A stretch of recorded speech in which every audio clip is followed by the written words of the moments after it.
A group unhappy about federal train funds being shifted from Wisconsin held a rally in Milwaukee today. Now, Citizen Action of Wisconsin accuses Governor-elect Scott Walker of costing Wisconsin 13,000 jobs.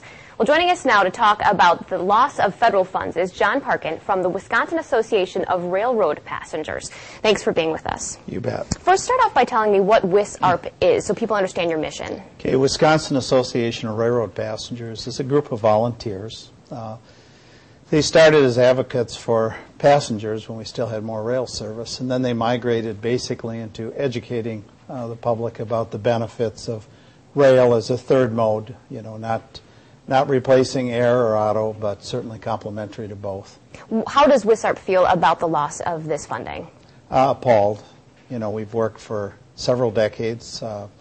Thompson of Wisconsin, our former governor, was chairman of the board of Amtrak, and this was his great proposal that we would tie the 9 Midwest states together with multiple trains a day between the 4 spokes. And, of course, the one from Chicago, the Twin Cities, and Minnesota happened to come through La Crosse. So La Crosse was a beneficiary of what would have been 12 passenger trains a day.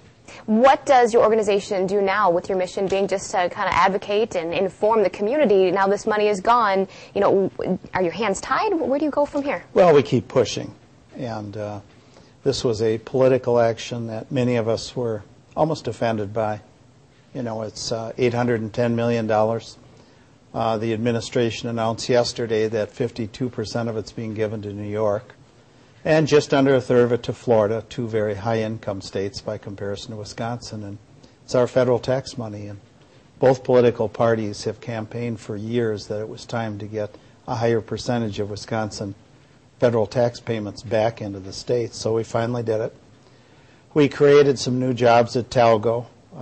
Basically, this was all private industry, and of the 3 modes, only railroads pay property taxes and income taxes. Of course, the highways are tax exempt, and so are the airports. All right. So we've made a move away from private industry with this. All right. Well, I appreciate your thoughts and your time today. Thank you very much, John.